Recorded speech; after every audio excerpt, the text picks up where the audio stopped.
నేను బుద్ధుడిని. నా జాతక్కథలు కేవలం కథలు కావు, అవి జీవితం నేర్పే మార్గాలు. ప్రతి కథలో కరుణ, ప్రతి సంఘటనలో నైతికత ఉన్నాయి. నమస్తే. ఈరోజు మనం ఒక అత్యంత ఆసక్తికరమైన ప్రాచీన బౌద్ధ రహస్యాన్ని ఛేదించబోతున్నాం. నలకపాన అనే ఒక ప్రశాంతమైన గ్రామంలోని సరస్సు దగ్గర బయటపడిన ఒక వింత ఇది. అయితే ఇది కేవలం ఒక వింత మాత్రమే కాదు, దీని వెనక ఎవరూ ఊహించని ఎంతో లోతైన గతం దాగి ఉంది. సరే, అసలు ఏం జరిగిందంటే, ఒకరోజు కొంతమంది బౌద్ధ భిక్షువులు సూదుల పెట్టెలు తయారు చేసుకోవడానికి వెదురు తీసుకురావాలని అడవికి వెళ్లారు.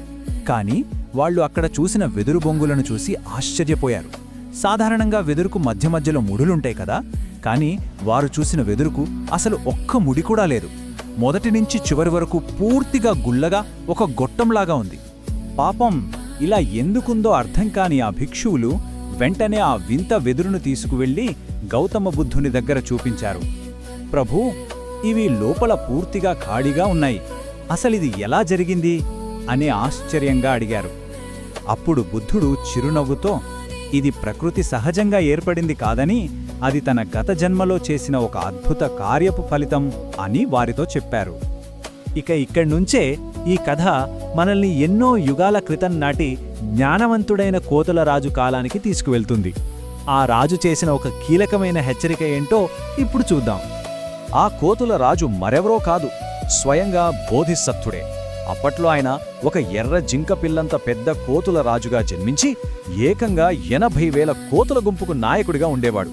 ఇక్కడ మనం గమనించాల్సిన విషయం ఏంటంటే, ఆయన తన అనుచరులకు ఒక కఠినమైన రూల్ పెట్టాడు. ఆ దట్టమైన అడవిలో ఏమరుపాటుగా ఉంటే ప్రమాదాలు పొంచి ఉంటాయని ఆయనకు తెలుసు.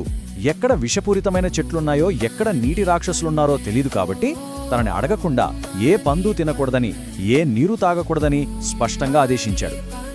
ఆ తరువాత జరిగిన ఒక సంఘటనలో ఇసుకలో అడుగుజాడలు మనకొక గొప్ప పరిశీలన శక్తిని ఎలా చూపిస్తాయో గమనించండి.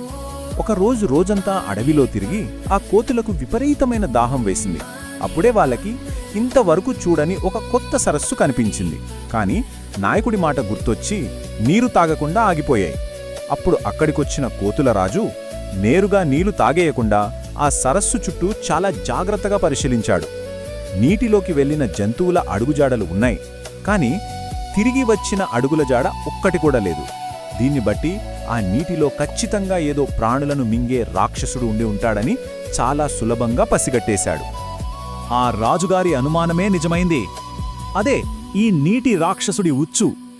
ఒక భయంకరమైన ఎదురు దెబ్బ వాళ్లకోసం ఎదురు చూస్తోంది. అకస్మాత్తుగా ఆ సరస్సు అడుగునుంచి ఒక భయంకరమైన యక్షుడు, అంటే ఒక నీటి రాక్షసుడు పైకి వచ్చాడు. వాడి రూపం వింటేనే గూస్బంప్స్ వస్తాయి.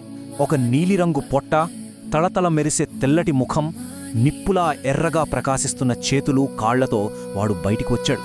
వచ్చి దాహంతో ఉన్న ఆ కోతులను నీళ్లు తాగడానికి రమ్మని చాలా క్రూరంగా ఎగతాళి చేయడం మొదలుపెట్టాడు.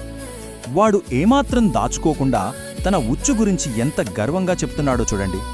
ఈ నీటిని తాకిన ఏ ప్రాణినైనా సరే, అది చిన్న పక్షి అయినా లేదా అతిపెద్ద జంతువైనా, నేను వదలను, మిమ్మల్ని కూడా అలాగే తింటాను అని బెదిరించాడు. నీటిలోకి వెళ్లిన అడుగులు ఎందుకు తిరిగి రాలేదో ఇప్పుడు మనకు స్పష్టంగా అర్థమైపోయింది కదా. ఇప్పుడు ఒక అతిపెద్ద ధర్మ సంకటం వచ్చి పడింది. ఒకవైపు ఆ 80,000 కోతుల ప్రాణాలు నిలబెట్టుకోవాలంటే వెంటనే నీళ్లు తాగాలి. మరోవైపు ఆ నీటిని ఒక్కసారి తాకినా మృత్యువు ఖాయం. మరి ఎంతో తెలివైన ఆ కోతుల రాజు ఈ రాక్షసుణ్ణి ఎలా బుల్డి కొట్టించి తన కోతుల దాహాన్ని తీరుస్తాడు? ఇక్కడే మనకు ఒక అద్భుతం కనిపిస్తుంది. ఆ రాక్షసుడి పన్నాగం తిప్పికొట్టిన వెదురుగుట్టపు అద్భుతం. రాజుగారు ఏమాత్రం భయపడలేదు. మేము ఖచ్చితంగా నీళ్లు తాగుతాము, కాని నీ వలలో మాత్రం పడము అని చాలా ధైర్యంగా చెప్పాడు. ఆ తర్వాత ఆయన కళ్ళు మూసుకొని ఎంతో ఏకాగ్రతతో తాను నిత్యం ఆచరించే దశపారమితులను స్మరించుకొని ఒక సత్యవాక్యాన్ని పలికి దగ్గర్లో ఉన్న ఒక వెదురు బొంగులోకి గట్టిగా ఊదాడు. ఆయన అలా ఊదగానే ఒక మ్యాజిక్ లాగా ఆ వెదురులోని ముడులన్నీ పూర్తిగా మాయమైపోయాయి. లోపల ఎలాంటి అడ్డంకి లేకుండా అది ఒక ఖాళీ గొట్టంలా మారిపోయింది. అంతేకాదు, ఆ సరస్సు చుట్టూ పెరిగే ప్రతి వెదురు ముడులు కోల్పోయి శాశ్వతంగా గుల్లగా మారిపోవాలని ఆయన ఆజ్ఞాపించాడు. ఆయన పుణ్యశక్తికి అక్కడి వెదురులన్నీ నిజంగానే అలాగే మారిపోయాయి. దీంతో ఏమైందంటే, ఏకంగా ఆ 80,000 కోతులు నీటిలోకి ఒక్క అడుగు కూడా వేయకుండానే సరస్సు ఒడ్డున కూర్చుని ఆ పొడవైన వెదురు బొంగులను పెద్ద స్ట్రాలాగా వాడి కడుపు నిండా నీళ్లు తాగాయి. ఎంత అద్భుతమైన ఐడియా కదా. ఇక రాక్షసుడి పరిస్థితి ఆలోచించండి. ఒక్క కోతి కూడా నీటిలోకి దిగకపోయేసరికి వాడు ఎవ్వరినీ కనీసం తాకలేకపోయాడు. వాడి ప్లాన్ అంతా అట్టర్ ఫ్లాప్ అయింది. విపరీతమైన కోపంతో నిరాశతో తన ఓటమిని ఒప్పుకుని ఆ యక్షుడు అక్కడ్నుంచి వెళ్ళిపోయాడు. ఇక ఈ కథ ముగింపులో కాలానికి అతీతంగా నిలిచే 4 శాశ్వత అద్భుతాల గురించి బుద్ధుడు ప్రస్తావిస్తాడు. అవేంటో చూద్దాం. కథ ముగింపుకు వస్తూ బుద్ధుడు మళ్ళీ ప్రస్తుత కాలానికి వచ్చి అసలు ఆ పాత్రలు ఎవరో అనేది భిక్షువులకు బయటపెట్టాడు.